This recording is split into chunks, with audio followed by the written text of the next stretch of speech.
So we are on 4.6. We were talking about the inverse and direct variations. Go to page 196. 196. Go to page 196. Should I keep repeating it until everybody's there? Go to page 196. You can do it. Page 196. Okay, you're there. Awesome. On page 196, you have a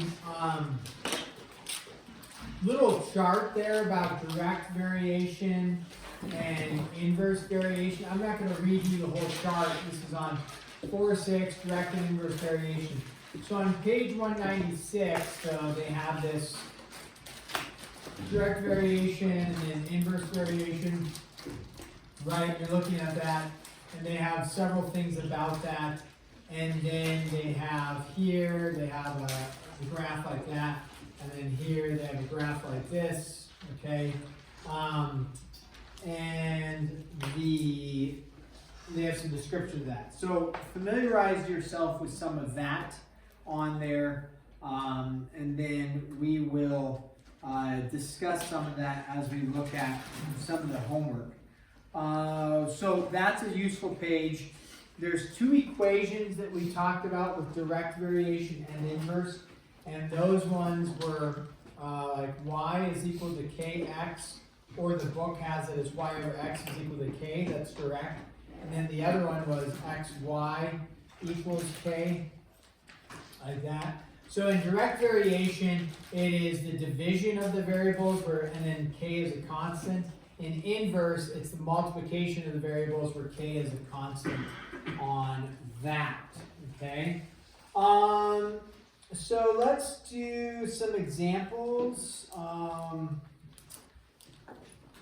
We are going to describe this as direct variation or inverse variation or neither, okay? So I'm going to give us some examples. We're going to try to work through them and figure out if they're direct, inverse, or neither.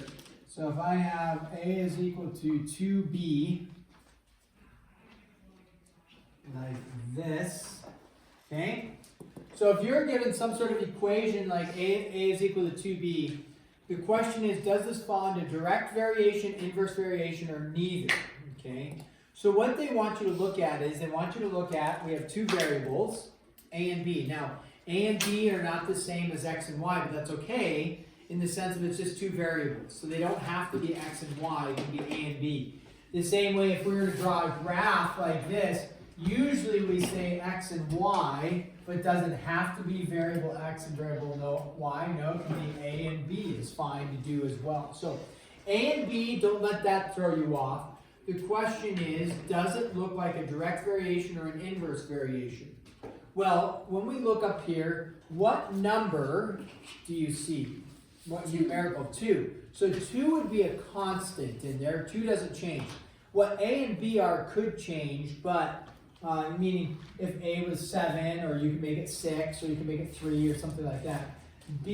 2 does not change. That's always going to be the case. So when we look over here, we're looking at like this equation, okay, or something like this equation. Now I didn't write the alternative equations for it like this, where k is divided by x or something. But you're curious, does your equation look like this, or does it look like this? Okay? Where k, whether it's here, here, here, or here, k is your constant. So up here, what's my constant going to be? 2. So when I look up here, does this equation or this equation match what that looks like, besides the fact that the variables are a little bit different? Okay, it looks like direct, right? Because you could write y is equal to 2x, like y equals 2x, and that would be the same like variable, constant, and variable, okay? So that would match, and that equation like that, y is equal to 2x, would match a direct variation like that. So number 1, there would be direct variation. If you have something like this, xy is equal to -3. So if you have xy equals -3, what does that potentially look like? That one, if you look back over here, this would look like our Inverse variation. Now remember, with inverse, it says one thing goes up. In inverse, what? As one thing goes up, the other thing goes down. So inverse variation. So that would be an inverse variation. Yeah. So we said that direct variation, if one goes up, the other one goes up. Yeah. But in direct variation, can one go down and the other one go down? Yes. Because one thing goes down, the other thing goes down as well. You bet. Okay, what about looking at some graphs like this? Okay. Now, we haven't talked a lot about the graphs, but if you have a graph that looks like this, would this be direct, inverse, or neither? Okay, we haven't looked at like a lot of graphs, but we look at what the example they gave. If your graph looks like this, then it is a inverse, yeah. So even if the graph doesn't make a ton of sense to you right now, I mean, I wish it would in the sense of like, oh, we have lots of time to graph and look at things like that, then it would maybe make more sense. But this would be inverse variation. Now, let's think through this logically. Remember, as one thing goes up in an inverse, the other thing goes down. So when you look at this graph, if I increase my x value input, right? So as, like, if you think about x here, whatever x is, if I plug in x, a really small x, I get out a really large y, right? That's a really tall y. As x gets bigger, what happens to my y value? As x goes up, if I plug in this x value, what happened to my y value? Did my y value go higher or did it go lower? Think about your y value here. So your y value is here. As x got bigger and I plugged in an x right here, what happened to my y value? My y value went down, and what do we have? An inverse, right? As x got bigger, y got smaller. So that would be an inverse relationship. Now, if you look at one that looks like this, because there's lots of examples, so we got to give like several examples. What if I have one that looks like this? Now, we might be a little confused here, potentially, because if I said, oh, well, look at this curve. As x goes up, right? If you plug in x here, you get out y here, right? But as x increases to like whatever, let's pick a value like over here.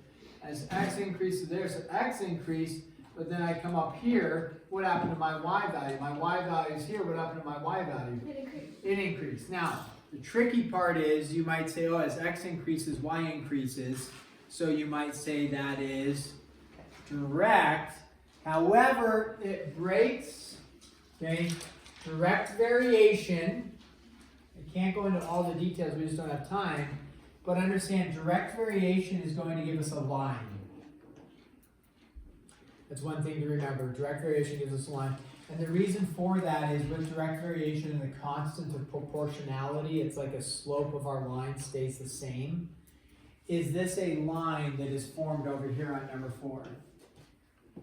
No. So it is, x is increasing, y is increasing. We know it's not inverse, because that's as one goes up, the other goes up. But in this case, it's not going up at the same constant of proportionality. It's changing. And if you look at it like here, a little bit of like, now like over here, a little x change is going to result in a really large y change. And so it's not going to be a constant changing.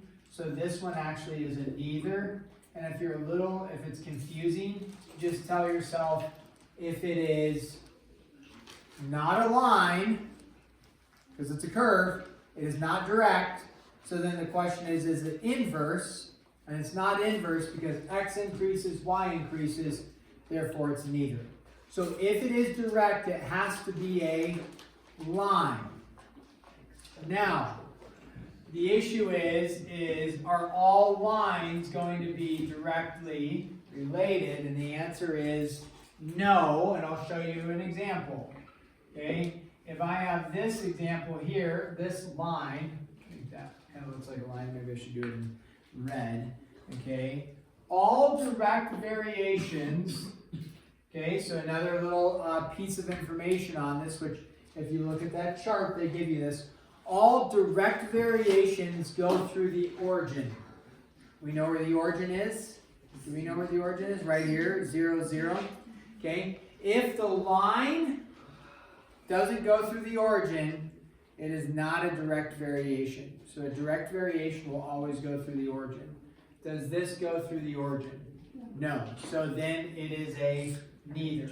And these are some things that you would need to like memorize. And I know it sounds kind of complicated, but with a little bit of practice you might get there. So with a line, and if it's direct, it has to go through the origin. Since it does not go through the origin, and it is not a curve like this one, then it is a neither. Lots of info coming at you. Did somebody have a question? Okay, we're going to keep plowing ahead, okay? Now, so then,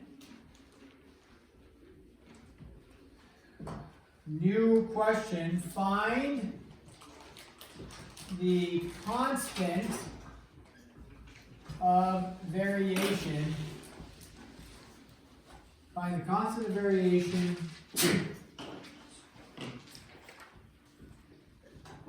bless you, write the function for the variation. So whatever number this is, 6. Okay. You are going to be given some info. It's going to say y varies directly with x and y equals 18 when x equals 9. Okay. So with this, now you are not asking is this direct or is it inverse. They're telling you this is what? Direct. This is direct, right? They're telling you it's direct. So the issue is that when we think about direct variation, the issue is that it doesn't mean x and y are equal. It just means that as x increases, y also increases. And we want to figure out at what rate does it increase. Okay? So in order to do that, we take the information given. We are going to take this right here. Okay? And you can look at it one of two ways. And you can say, if you want to find the constant of variation, that's the k value, you can simply state k is equal to y over x, because y varies directly with x. When it says y varies directly with x, what it means is it is y divided by x. If it was x varies directly with y, it would be x divided by y. But when y varies directly with x, it means y divided by x is equal to k. So if you want to know what the constant of variation is, what it's changing at, you simply take y, which is 18, divided by 9, and what do you get out for k? 2. So it's changing at a multiple of 2 every time. So this asks for find the constant of variation. Done. We found that. Now it also wants you to write the function. You actually don't have to write it in function notation. You can leave it as this notation right here, y equals kx. And all they're looking for you to do is, in order to write the function, you would write a general statement, y is equal to 2x, like that. Okay? And that stems from this equation, y is equal to kx. And so what you're stating is, whatever you plug in for x, you're going to double it and get out a y value. That's all you're stating. So you find the k value, they're changing by 2 in this case, a multiple of 2, and then this would be the function. You do not need to write it in function notation. In fact, it's best in this case just to leave it as a y and an x, because that's what we're dealing with, is the y and the x there. Okay. So now, let's go ahead and look at another one along these lines. Same question. We're just going to look at number 7 here. Call it number 7, and this says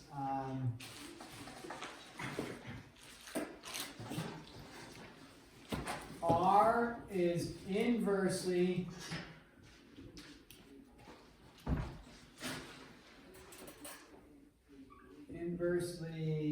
proportional to S, and R equals 2 when S equals 2.5. Okay, I need to get rid of this part here. Okay. All right, so we have R is inversely proportional to S, and R equals 2 when S equals 2.5. Okay, so now that we know we're dealing with an inversely proportional, if we were to come over here and look at our inversely proportional, this right here is stating, okay, y is inversely proportional to x. So this is the equation that we might want to look at, or in this case to find the k value right here. So if you want to find your k value, you would just take, instead of like we did up here, we took y divided by x. In this case, we're just going to multiply our values together to find k. So when we want to find the constant of variation, we just take our two values. It says when r is 2 and s is 2.5. So our k value then, it's okay to leave it in decimal form. What's 2.5 times 2 won't be a decimal. Excuse me, what does it give me? 5. So our constant of proportionality is 5. K equals 5. Now, hey, hello, Wilrod. What's the gradient cluster? Oh, those have already come and gone. Oh, okay. Yes. So here, now for the equation, which equations are we going to look at? We're going to look at something like this, right? Specifically, we're going to look at this one now.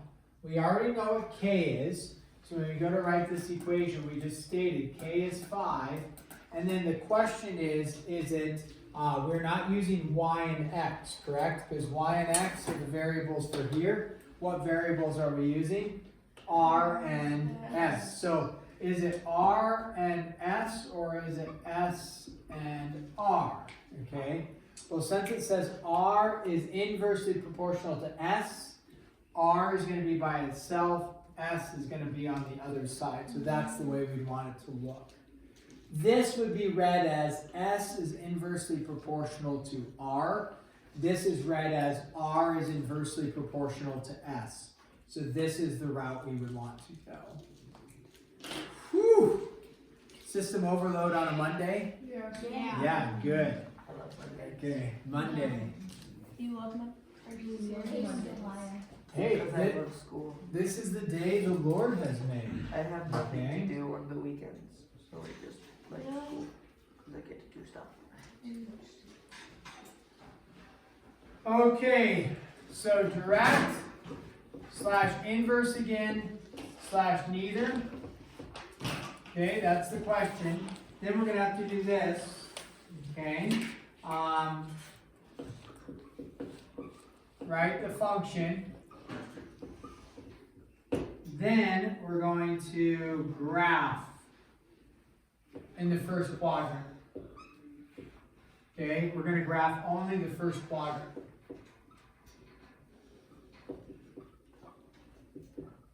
Do you guys know where the quadrants are? Yes. You know, first quadrant is here. Where's the second quadrant? Yes. Yep, nice. That's 2, that's 3. 3, and this one is 24. 24. 24. That one's 4. Okay. So what they're going to give you here is this. Okay. They're going to give you a chart. They're going to say, okay, you got an X, you got a Y, and we want to compare these values. Now, you guys have worked with this a little bit before when we wrote functions. You had to figure out what the rule was for the functions, okay? So we want to figure out, is this a direct relationship, an inverse relationship, or a neither? Now remember, if it's a direct relationship, as one value goes up, the other one will go up as well, and it'll have to go up at the same rate, okay? And it has to come from the origin for it to be direct. So let's start with this. Is it potentially direct because as x increases, so x goes from 1 to 2, it gets bigger, does y get bigger? Y goes from 6 to 12. So potentially it's direct. So we can eliminate the inverse because x gets bigger, y gets bigger. So we at least know it's possibly direct or possibly neither. Okay? Does it have a constant rate of increase? So x increases by 1, right? X increases by 1, but what is happening with y? Y goes by 6, and then y goes by 6. Okay, so does it look like there's some sort of constant of proportionality? Yeah. What are you multiplying to 6 to get to 12? 2, okay. And then from 12 to 18, that one doesn't multiply though, does it? No, so it's a little bit, we're not quite multiplying by 2 every time, right? So this is going back to, remember when you guys wrote in 4 dash, was it 4 I think? You had to come up with the rules for the functions. So we need to come up with a rule where we say, okay, y is equal to, the potential is kx. Potentially direct, right? We eliminated the inverse idea, so it's potentially this right here. Okay, what's a way you could find what the potential k value is? Well, what do you do over here? We say k is equal to y divided by x. So if that's the case over here, okay, we see there's some sort of pattern going. If you want to figure out what the k value is, let me actually kind of running out of real estate over here. If you have the k value can be found by stating y over x. What's the y value here? 6. What's the x value here? 1. So you'd say, oh yeah, k is equal to 6. Now, to confirm that that is constant, we already kind of saw that something constant's going on, right? You increase by 1, increase by 1, increase by 6, increase by 6. The other thing you could do is to double check it is plug another y value of 12 divided by an x value of 2. What's my k value equal to? 6. Okay, if those are matching, we know we have a constant going on. It's the same thing. 18 divided by 3, 6. 24 divided by 4, 6. So when I go to write my rule, what did we just determine my k value is? 6. So 6x. Does that rule hold for all the values that you see? Yes. You bet. Yeah, you plug in 2, you output, you plug in 2, 2 times 6 is 12. Now, if I plug in 0, will I get out 0? Yes. If I plug in 0, do I get out 0? Yeah. Plug in 0 for x, 6 times 0 is 0. What that means is 0, 0 is also a coordinate point. We can squeeze this in down here. So when I go to graph this, does it come from the origin? Even though you didn't see 0, 0 up there, does 0, 0 work for my rule? Yes, so when I go to graph this, I'll graph it in red. I am matching it here, 0, 0, and then it's over 1 up 6, over 2 up 12. I'm going to have some sort of rule like that. Okay? So when you go to graph these like this, you would graph all the parts. Even though they only gave you those 4 numbers, you could plug in 1/2, you could plug in 3.7. They're not saying only graph this domain. They're saying graph the rule, which means every point is included.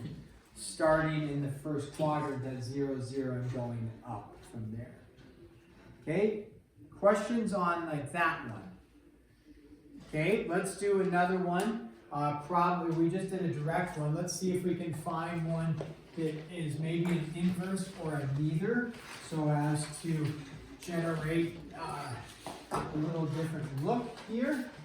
And let's go with a stick with that blue thing. What number are we on? I lost track here. 8? Well, the last one was 8 and we're on 9. 9? Okay. We'll call this the 9th one. Okay, so same question. Is it direct? is an inverse, is an either. So you get 2, you get 9. You get 3, you get 6. You get 6, you get 3. And you get 9, you get 2. Okay. So we look at the coordinate points as you're writing them down. So we want to figure out direct, inverse, or neither. And to figure out if it's potentially direct, remember what we did to figure out if it's potentially direct is as x increased, y increased, then we'd say yes, so it might be direct. If we look over here, what happens to my x? My x goes from 2 to 3, so x is going up, right? What happens to y? Y went from 9 to 6. Is that an increase or a decrease? A decrease. So x got bigger, what happens to y? Y gets smaller. So could it be a direct then? Nope, not a direct relationship. Therefore, it's either falling into the category of inverse or neither. If it is going to be inverse, Ethan. Can I make it a yes? Yeah. I think it's going to be neither. Okay. Why don't we check to see if it's a neither? If it's, or to see if it's an inverse. If it is an inverse, then the k value will hold true each time. So when we look at to find the k value, okay, I gotta do it right because that's the marker I have. K is equal to x times y. So if we go 9 times 2, right, x times y, what does 9 times 2 give us? 18. Okay, so k is equal to 18. That's the first thing we checked. Well, we need to check it for another value. So what's the next value we can check? 3 times 6. 6 times 3, what do you get out? 18. Oh, and then what's 3 times 6? 18. What's 2 times 9? 18. So what do we notice about k over and over? It's going to be 18. So if we have a constant of proportionality, then we have an inverse relationship. So in this case, it's actually going to be inverse. And so, because we've proven that it's going to be 18. Now, in this case, we would write a rule, y equals k over x. And so we would say y equals k. What did you just determine k was? 18. So it's 18 over x. You can check it by just saying, does that actually work? I plug in 2 for x. 18 divided by 2 is 9. 18 divided by 3 is 6. 18 divided by 6 is 3. So this is the rule then. So we found that it is an inverse relationship.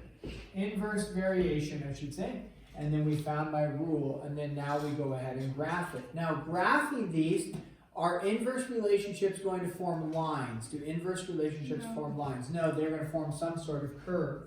So we go to graph this. I guess I'll make the x, y, and we're only graphing the first quadrant. Do we need to be plugging in negative values? No. Okay, if you try to plug in 0, can you divide by 0? Just to review, 18 divided by 0, I'll give you a pro tip. No, it is not 0. 0 divided by 18 is 0, but 18 divided by 0 is not 0. Okay, so if you plug in 1, that's okay that you don't see 1 up there. Let's just plug in 1. If you plug in 1, what do you get back out?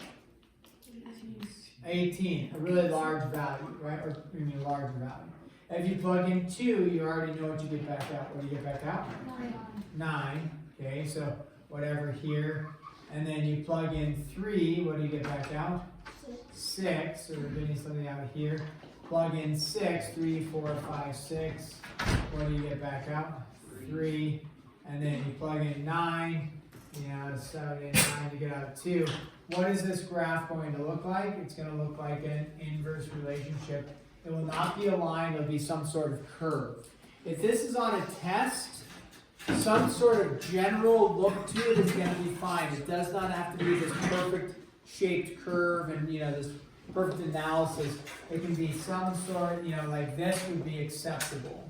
Now, what wouldn't be acceptable is, if you're only graphing the first quadrant, you don't want to, make some sort of curve like that because that isn't going to work for us. Before even doing the equation, Yeah. Could you just start by graphing it also? Yeah, you could absolutely graph it, Ethan. Yeah, you bet. Because you know you could go 2, 9, 3, 6, 6, 3, 9, 2. You might not know any other ones to graph. Like I did 1, 18, but you might not. Or you could go 18 and 1, but you wouldn't know this. So you could graph those 4 points and get a look of what it looks like, or get a feel for what it looks like. Yeah, definitely could graph it first. Whew. This is a journey. There's so many. There's like 10. So many different types of things, you know. So many different types of problems. But we're making headway. What is that, 9? So what are we on here? 10? 10? Said with enthusiasm.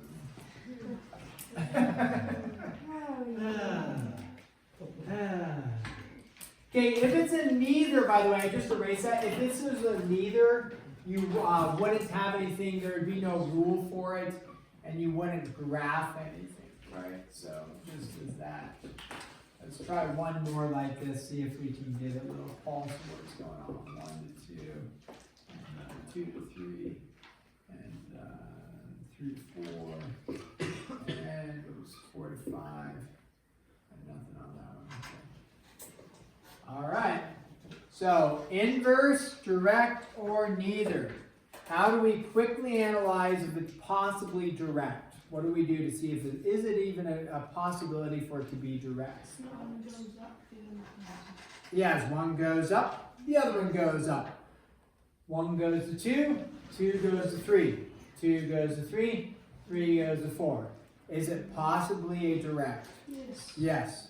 So it's either a direct or a neither. Okay? Now if it is direct, it needs to follow, okay?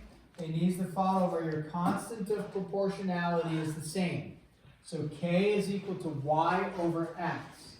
K equals y over x. So what's my first y I'm going to plug in? 2 over 1. So you say, oh, perfect. K is equal to 2. And now, to double check that k stays constant, I don't want to just check only one point. What do I need to check? My next point, right? What's the next point you're going to check? 3 over 2. What does 3 over 2 give you? You can give it to me in decimal form, it's fine. 1.5. Is 1.5 and 2, are those the same? No. It doesn't have a constant of proportionality. No. Therefore, it is a neither. A neither. Sorry, is it neither? Neither, neither. Potato, potato. Potato, potato. Tomato, tomato. Potato, potato. Okay.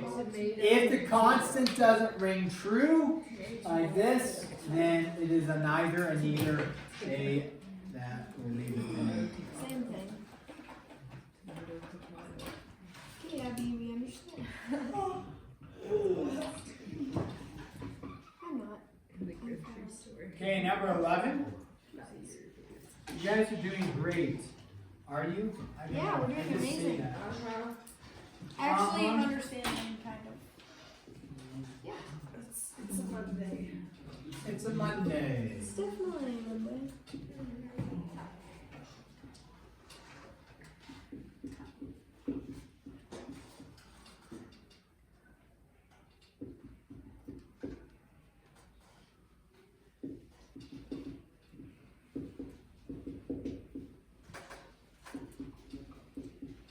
It is a Monday. Man, the other classes, it's a definite Monday. People are just wiped out.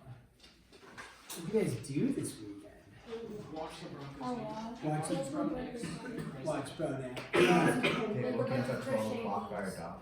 You woke up by 12 by your dog? Yeah. Sounds like I was woken up at 11 by the sun, 12 by the sun, 3 by the sun. Jared's starting to teeth. He found this little Lego guy this morning and just started gnawing on him.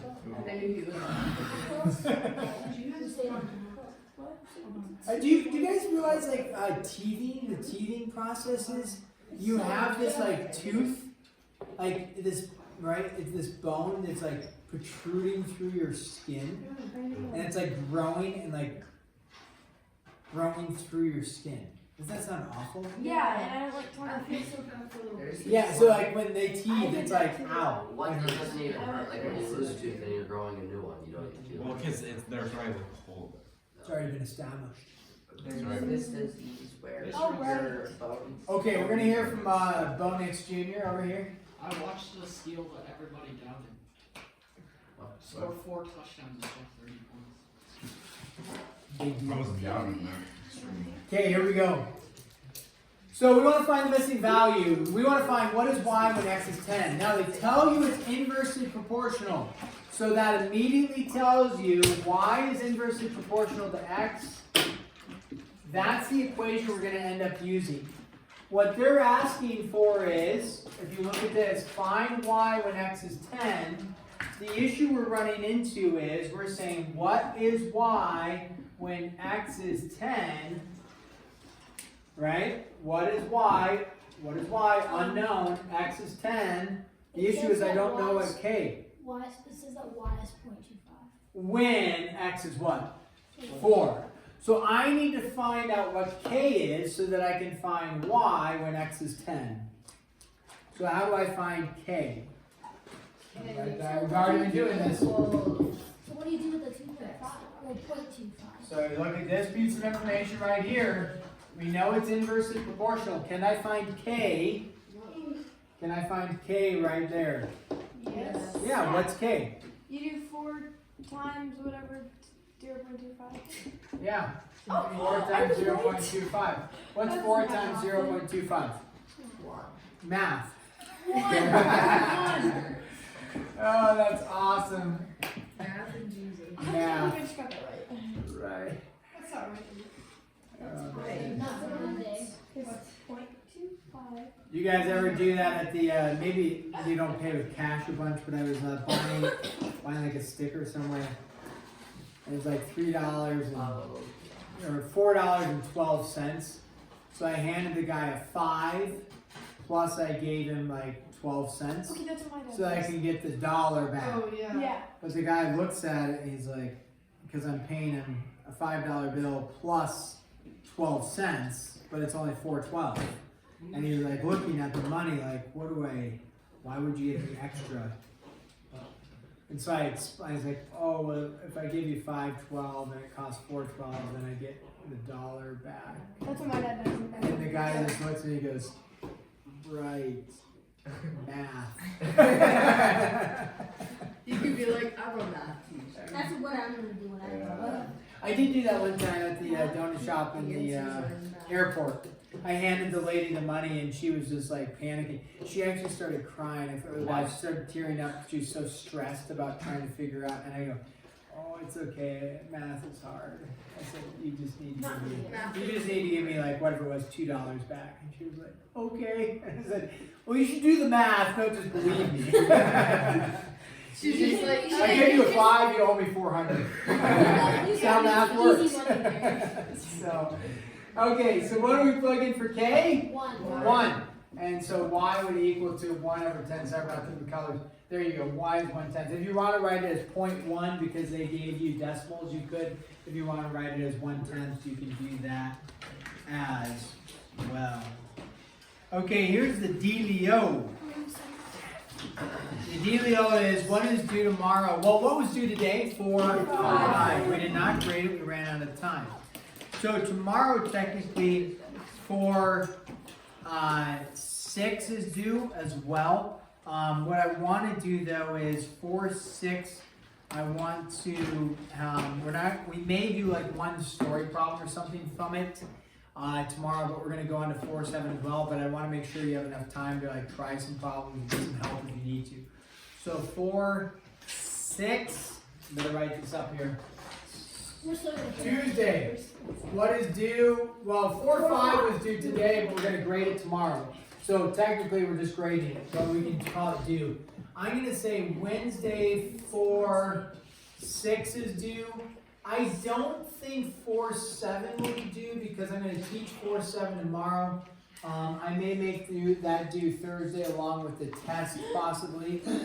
So the test is coming up because we are about done. Wait, what are we about done with? Chapter 4. You should have the text. So I will let you know tomorrow if 4-7 is going to be a 1-day or a 2-day event. Yes. I love tests. I'm leaning towards 1 day and reducing what we kind of covered. Shut up. Oh! Wait, why do we have a You wouldn't have to take the test. Is that Friday? Blocks on Thursday. Blocks on Thursday. Wait, is it blocked? So is Bo next. He threw 4 touchdowns with like a